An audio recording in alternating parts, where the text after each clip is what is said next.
Sinh tồn tự nhiên review, hãy đăng ký và theo dõi chúng tôi. Đây là động lực to lớn để chúng tôi tạo ra những video thật ý nghĩa gửi đến người xem. Chân thành cảm ơn. Hôm nay, khi nhiếp ảnh gia đến nhà Ali, không khí trong căn nhà đã không còn nhộn nhịp như ngày hôm qua. Sau một ngày dài tất bật chuẩn bị thức ăn cho lễ Ashura, mọi người đều đã thấm mệt. Hôm qua, từ sáng sớm cho đến khi trời gần tối, ai cũng bận rộn với những nồi cơm lớn, những phần thức ăn, những túi nguyên liệu và công việc chia phần cho mọi người. Không chỉ vì ngày lễ Ashura, mà trong những ngày vừa qua, gia đình cũng vừa trải qua nỗi buồn khi người em họ của bà Hilda qua đời.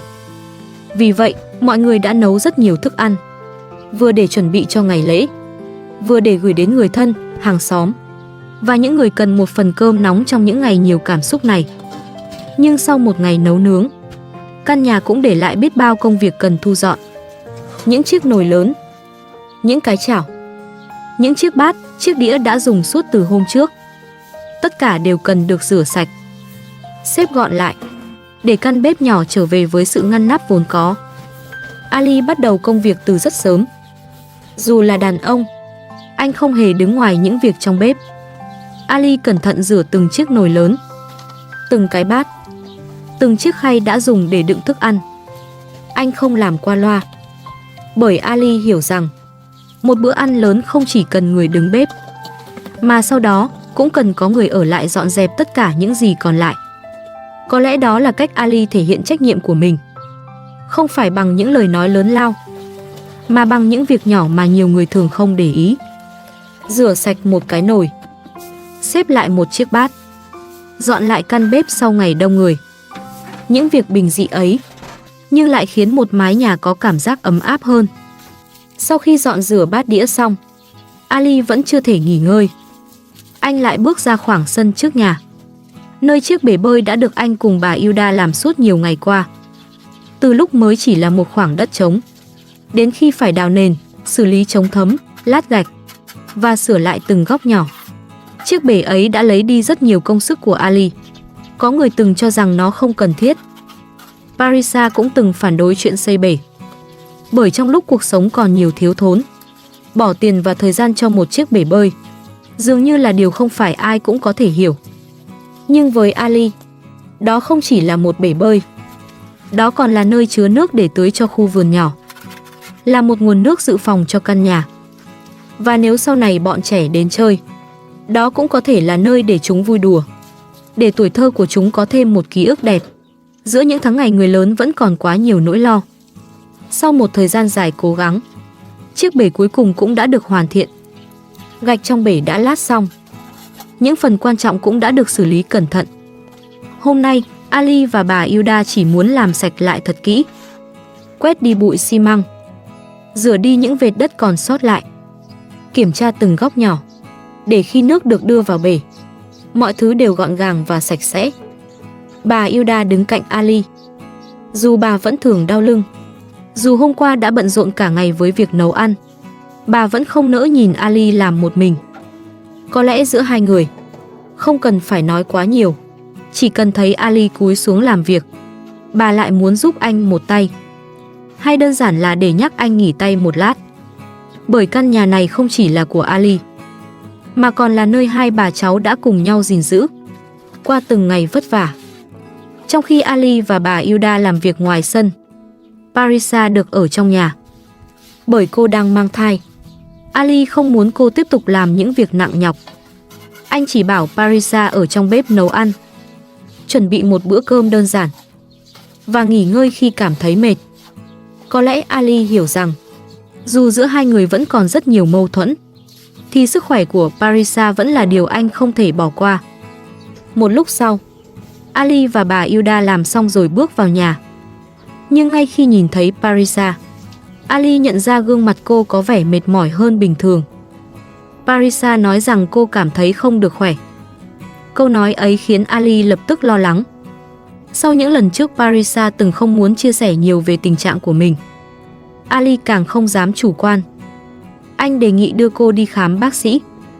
Có lẽ Ali chỉ muốn biết Parisa đang mệt vì điều gì. Có cần nghỉ ngơi thêm không? Có cần được kiểm tra để yên tâm hơn không? Nhưng Parisa nhất quyết từ chối. Cô không muốn đi khám, cũng không muốn ra ngoài, không muốn tiếp tục nói về chuyện sức khỏe của mình.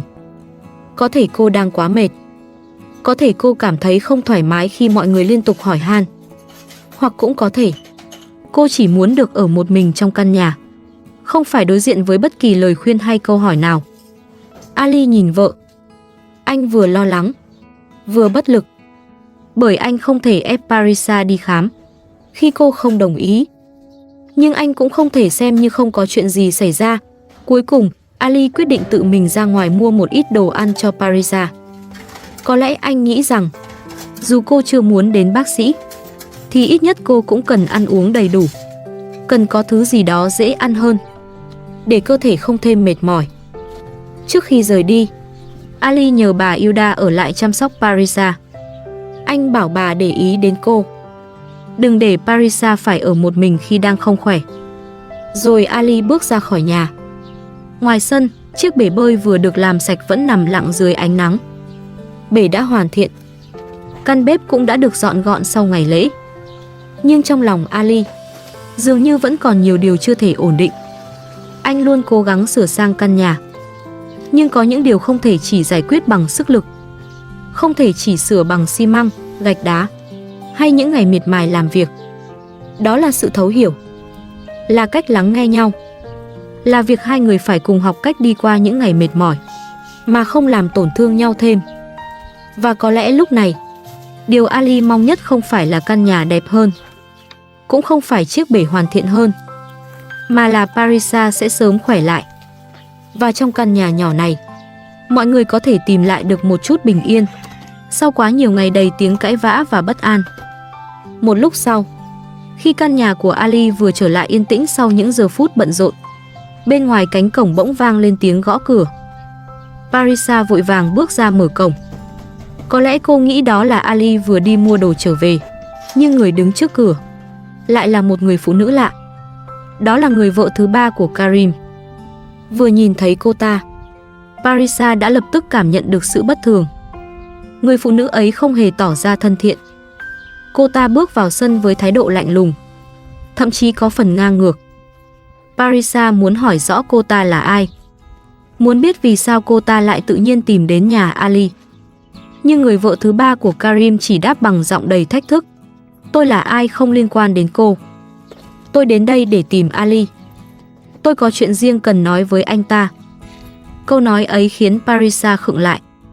Giữa lúc cô vốn đã mang trong lòng quá nhiều sự nghi ngờ, quá nhiều bất an về Ali, Sakina và những người trong quá khứ, sự xuất hiện bất ngờ của người phụ nữ này chẳng khác nào một ngọn lửa ném vào căn nhà vốn đã đầy mâu thuẫn. Rồi người phụ nữ ấy bắt đầu nhắc lại những chuyện cũ. Cô ta nói rằng trước đây cô từng muốn cưới Ali, nhưng bà Hilda đã ngăn cản. Những lời nói đầy khiêu khích ấy khiến bầu không khí trong sân lập tức trở nên căng thẳng. Bà Hilda và Parisa đều không muốn cô ta tiếp tục ở lại, bởi ngay từ ánh mắt, lời nói cho đến thái độ, người phụ nữ này đều cho thấy cô ta không đến với ý định tốt đẹp. Nhưng thay vì rời đi, cô ta lại thẳng thừng bước sâu vào trong nhà. Cô ta ngồi lì, nhất quyết không chịu rời khỏi đó. Miệng vẫn liên tục nói rằng nhất định phải gặp Ali cho bằng được. Bà Hilda không thể tiếp tục im lặng. Bà nhìn người phụ nữ kia đầy phẫn nộ. Bà nói rằng chính cô ta là một trong những người đã làm cuộc đời Sakina trở nên khổ sở, đã góp phần phá hỏng sự bình yên ít ỏi mà Sakina từng có. Nhưng người vợ thứ ba của Karim lại không hề nhận lỗi. Cô ta quay sang đổ hết trách nhiệm lên bà Hilda. Cô ta nói rằng tất cả đều là lỗi của bà, rằng chính bà Hilda đã ngăn cản cô ta đến với Ali, rằng nếu ngày đó bà không can thiệp thì cuộc đời cô ta có lẽ đã khác. Những lời nói ấy nghe qua tưởng như là sự tiếc nuối, nhưng thực chất lại đầy sự đổ lỗi và cay nghiệt. Bà Hilda biết cô ta đang nói dối, biết cô ta chỉ đang cố tình tạo ra những câu chuyện mập mờ để khiến Parisa nghi ngờ Ali. Cuối cùng, vì quá tức giận, bà Hilda cầm lấy cây chổi bên cạnh. Bà định đuổi người phụ nữ này ra khỏi nhà. Bởi với bà, đây không còn là một vị khách, mà là một người đang cố tình bước vào gia đình người khác để gieo thêm rắc rối. Nhưng Parisa lại vội vàng ngăn bà Hilda. Có lẽ trong lòng cô cũng đang đầy nghi ngờ. Cô không muốn người phụ nữ kia rời đi quá sớm. Cô muốn cô ta ở lại. Muốn đợi Ali trở về. Muốn mọi chuyện được nói rõ ngay trước mặt tất cả mọi người. Parisa muốn biết, giữa Ali và người phụ nữ này thật sự đã từng có chuyện gì? Hay liệu có điều gì Ali đã giấu cô bấy lâu nay? Một khoảng thời gian dài trôi qua, không khí trong căn nhà càng lúc càng nặng nề. Bà Hilda tức giận. Người phụ nữ kia vẫn không chịu đi. Còn Parisa thì đứng giữa sự hoang mang và nghi ngờ.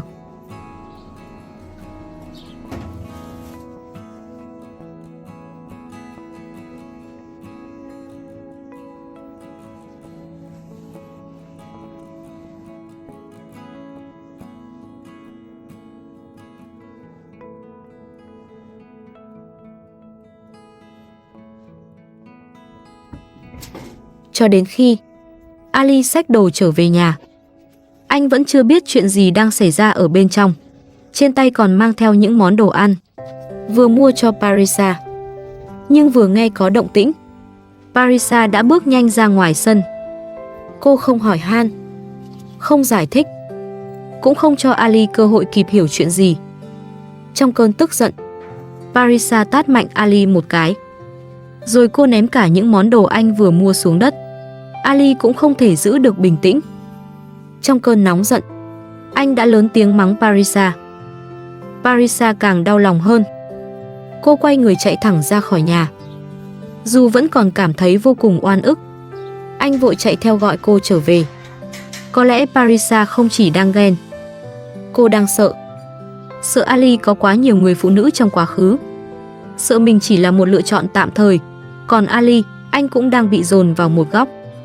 Anh vừa phải trấn an Parisa, vừa phải bảo vệ gia đình, vừa phải đối diện với người phụ nữ đang cố tình gây rối trong nhà mình. Ali quay lại nhìn người vợ thứ ba của Karim. Giọng anh trở nên cứng rắn. Anh yêu cầu cô ta lập tức rời khỏi nhà. Anh bảo cô ta cút đi. Nhưng người phụ nữ ấy vẫn không chịu đi. Cô ta còn tiếp tục nói những lời bịa đặt. Tiếp tục nhắc về chuyện từng muốn cưới Ali. Tiếp tục cố tình nói những điều mập mờ ngay trước mặt Parisa. Có lẽ cô ta biết rõ, chỉ cần Parisa mất niềm tin, căn nhà của Ali sẽ lại thêm một cuộc cãi vã. Chỉ cần Parisa nghi ngờ, mối quan hệ giữa Ali và bà Hilda, giữa Ali và Sakina, giữa Ali với những người thân bên cạnh đều có thể trở nên căng thẳng hơn. Trước sự ngang ngược ấy, Ali cuối cùng cũng phải đứng ra giải thích. Anh nói với Parisa rằng người phụ nữ này có liên quan đến Karim. Và có thể chính Karim đã cố ý sai cô ta đến đây để gây rối cho gia đình anh. Nhưng dù Ali đã giải thích, Parisa vẫn chưa hoàn toàn tin anh. Sự nghi ngờ trong lòng cô không thể biến mất chỉ trong vài câu nói.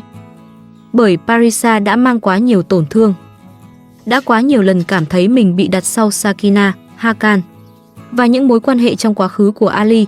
Còn Ali, anh bị dồn đến mức không thể nhẫn nhịn thêm nữa. Anh không thể tiếp tục để người phụ nữ này đứng trong nhà, bịa đặt những chuyện khiến vợ mình hoang mang. Cuối cùng, Ali trực tiếp đuổi người vợ thứ ba của Karim ra ngoài. Anh yêu cầu cô ta rời khỏi nhà mình ngay lập tức. Không được tiếp tục nói dối. Không được tiếp tục can thiệp vào cuộc sống của gia đình anh. Người phụ nữ ấy cuối cùng cũng phải rời đi.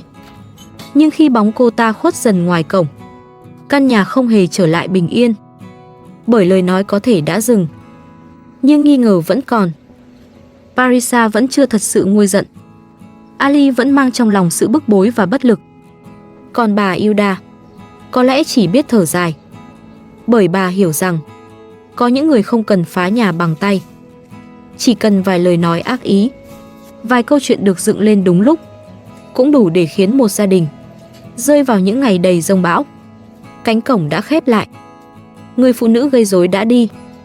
Nhưng những lời nói cô ta để lại không hề biến mất. Chúng vẫn lởn vởn trong căn nhà, vẫn nằm trong ánh mắt đầy nghi ngờ của Parisa, vẫn khiến không khí trở nên nặng nề hơn bao giờ hết. Trong cơn tức giận, Parisa muốn bỏ về nhà mẹ. Cô không muốn ở lại thêm một phút nào nữa. Có thể cô cảm thấy mình bị phản bội. Có thể cô chỉ muốn rời khỏi nơi khiến mình ngột ngạt. Hoặc cũng có thể Cô đang muốn Ali phải hoảng sợ, phải giữ cô lại, phải chứng minh rằng cô vẫn quan trọng với anh. Nhưng dù lý do là gì, nhìn Parisa định bỏ đi trong lúc đang mang thai, Ali lập tức vội đi theo ngăn cản. Không phải để tiếp tục cãi nhau, mà để cố giải thích cho cô hiểu. Anh nói người phụ nữ kia không phải người của anh. Cô ta là vợ thứ ba của Karim. Cô ta đến đây không phải vì tình cảm, mà là để gây chuyện, để khiến Parisa nghi ngờ, để đẩy Ali vào thế khó. Bà Hilda cũng bước ra theo. Bà cố gắng nói giúp Ali. Bà hiểu Ali hơn ai hết. Bà biết rằng Ali có thể quan tâm đến nhiều người, có thể không bỏ mặc Sakina, Hakan hay những đứa trẻ. Nhưng điều đó không có nghĩa là anh phản bội Parisa. Ali vốn là người sống nặng tình. Ai từng giúp anh đều nhớ. Ai là người thân, anh đều muốn bảo vệ. Nhưng chính sự quan tâm ấy lại thường khiến Parisa cảm thấy bất an. Parisa vẫn vô cùng tức giận. Cô không thể quên cảnh người phụ nữ kia đứng giữa sân, nói rằng từng muốn cưới Ali. Dù Ali đã phủ nhận, dù bà Hilda đã khẳng định người phụ nữ đó chỉ cố tình đến gây rối, nhưng Parisa vẫn không thể lập tức tin tưởng. Cô nhìn Ali với sự tổn thương và nghi ngờ. Trong lòng cô, dường như Ali là một người đàn ông có quá nhiều mối quan hệ xung quanh. Và bây giờ, lại xuất hiện thêm một người phụ nữ lạ tự nhận từng muốn cưới anh. Tất cả những điều đó khiến Parisa cảm thấy mình bị đẩy vào một vị trí không an toàn. Cô cho rằng Ali là một người lăng nhăng, một người không thật lòng với vợ. Nghe những lời ấy, Ali không thể giữ được bình tĩnh. Anh vừa tức giận, vừa đau lòng. Bởi từ đầu đến cuối, anh không hề biết người vợ thứ ba của Karim sẽ xuất hiện. Anh cũng không hiểu vì sao Parisa lại dễ dàng tin những lời bịa đặt ấy hơn là tin chính chồng mình. Ali nói với Parisa, tại sao cô không chịu tin tôi, mà lại tin những lời nói dối vô lý đó? Nhưng Parisa vẫn không dịu lại. Cô đáp, nếu không có lửa, làm sao có khói? Câu nói ấy khiến Ali gần như nghẹn lại. Bởi với Parisa, sự xuất hiện của người phụ nữ kia đã đủ để trở thành bằng chứng. Còn với Ali, đó chỉ là một âm mưu bẩn thỉu, một cách để Karim và những người liên quan đến anh ta làm cuộc sống của Ali thêm rối ren. Có lẽ Karim hiểu rất rõ, mối quan hệ giữa Ali và Parisa vốn đã đầy những vết nứt. Chỉ cần có thêm một người xuất hiện, chỉ cần vài câu nói mập mờ, chỉ cần gieo vào lòng Parisa một chút nghi ngờ, là căn nhà này sẽ lại chìm trong cãi vã. Nhưng sự khó chịu trong lòng cô vẫn chưa hề tan đi. Cô im lặng. Ali cũng mệt mỏi. Bà Hilda chỉ biết thở dài. Có lẽ nhiều người nhìn vào sẽ cho rằng Parisa còn quá trẻ, chưa đủ trải nghiệm để hiểu rằng cuộc sống gia đình không thể chỉ dựa vào ghen tuông và nghi ngờ. Có thể cô chưa nhìn hết được những trách nhiệm Ali đang phải gánh. Không hiểu vì sao Ali không thể bỏ mặc Hakan, không thể quay lưng với Sakina khi mẹ con cô ấy đang cần giúp đỡ, cũng không thể bỏ bà Hilda một mình trong những ngày tuổi già, bệnh đau và mệt mỏi. Nhưng cũng có thể Parisa chỉ đang sợ. Sợ mất Ali, sợ mình không phải là người duy nhất được anh quan tâm, sợ quá khứ của Ali vẫn luôn hiện diện trong cuộc hôn nhân mới này. Và vì nỗi sợ ấy quá lớn, cô chọn cách phản ứng bằng giận dữ, bằng những lời trách móc, bằng việc cố kiểm soát những người mà Ali được gặp, được giúp đỡ và được yêu thương. Còn Ali, có lẽ anh cũng không hoàn toàn biết cách để khiến Parisa yên tâm. Bởi bản tính của anh vốn luôn tốt bụng. Anh luôn để ý đến người thân, luôn muốn giúp đỡ người gặp khó khăn, luôn mang trong lòng trách nhiệm với con trai Hakan, với bà Hilda, với Sakina và những người từng ở bên mình. Nhưng đôi khi, sự quan tâm ấy lại dễ khiến người khác hiểu thành sự thiên vị. Và khi niềm tin đã lung lay, một lời nói dối từ người ngoài cũng có thể biến thành ngọn lửa làm cả căn nhà bùng lên. Căn nhà hôm ấy lại trở về im lặng, nhưng không ai thật sự bình yên. Parisa vẫn mang theo nghi ngờ, Ali vẫn mang theo sự bất lực, bà Hilda vẫn lo lắng cho tương lai của hai vợ chồng. Và có lẽ điều họ cần nhất lúc này không phải là thêm một cuộc cãi vã, mà là một lần thật sự ngồi lại, để Parisa nói ra nỗi sợ của mình, để Ali nói rõ những trách nhiệm anh không thể từ bỏ, và để cả hai hiểu rằng Một cuộc hôn nhân không thể được giữ lại bằng sự kiểm soát, mà chỉ có thể được giữ lại bằng sự tôn trọng, niềm tin và lòng bao dung dành cho nhau.